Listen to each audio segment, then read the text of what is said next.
16-17 বছরের মসজিদটার বয়স। প্রতিদিন মানে পূর্বে অনেক মানুষ এখানে নামাজ কালাম পড়তো। এখানে প্রায় রাস্তাঘাট যারা আমরা আছি ভাসমান, তাদের জন্য একটা মসজিদ, বিশেষ করে পঞ্চায়েত কমিটির পক্ষ থেকে একটা ইফতারির ব্যবস্থা আছে এখানে। নারায়ণগঞ্জ চাষারা মনে চা বা মনামনির চা যাই বলে তারই পরে বেশ জমজমাট চা হচ্ছে এখানে। সবাইকে আসসালামু আলাইকুম। চলে এসেছি বন্দর শাহী মসজিদ, এটা নারায়ণগঞ্জ বন্দরে পড়ছে, অনেক পুরনো মসজিদটা দেখি আমরা। অনেক পুরনো মসজিদ, এখানে সম্ভবত নামাজ হচ্ছে না, এখন নামাজ হয় না, যেহেতু বেশ পুরনো মসজিদ, এখানে নামাজ পড়ার মতো অবস্থা নেই। এটা সম্ভবত মেরামত করা হবে বা এটা এই অবস্থায় বন্ধ আছে।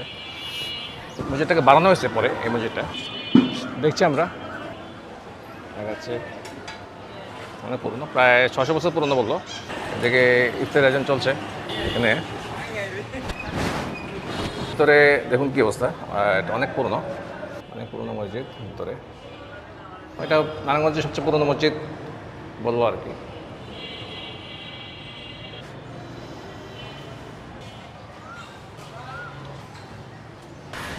এদিকে ইফতারির আয়োজন হচ্ছে। মনির ভাই আসসালামু আলাইকুম। ওয়ালাইকুম আসসালাম রাহমাতুল্লাহি ওয়া বারাকাতুহু। 16-17 বছরের মসজিদটার বয়স।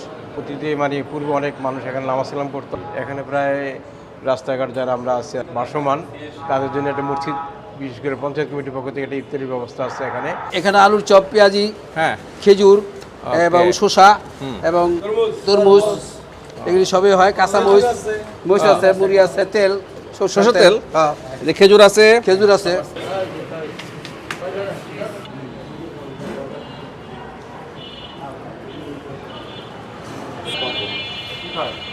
মাদ্রাসা এখানে ইফতারি ব্যবস্থা আছে। টমেটো, পেঁয়াজ, কাঁচামরিচ, এদিকে বিভিন্ন আলু চপ, ছোলা।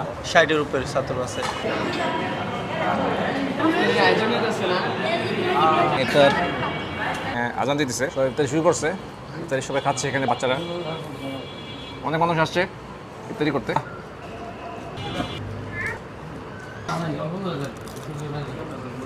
দেখুন আছে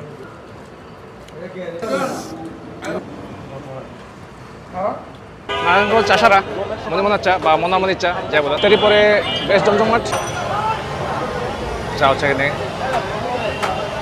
বড় টাকার চা,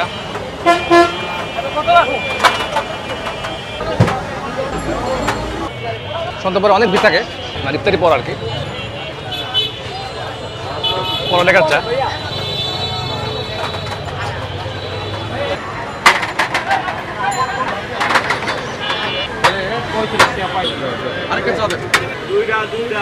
এখানে চা আগের রেটি আছে 15 টাকা। মনির মনা যায় বলেন। তো এই মোটামুটি আজকের ভিডিও, ভালো থাকবেন, আল্লাহ হাফেজ, টেক কেয়ার, বাই বাই।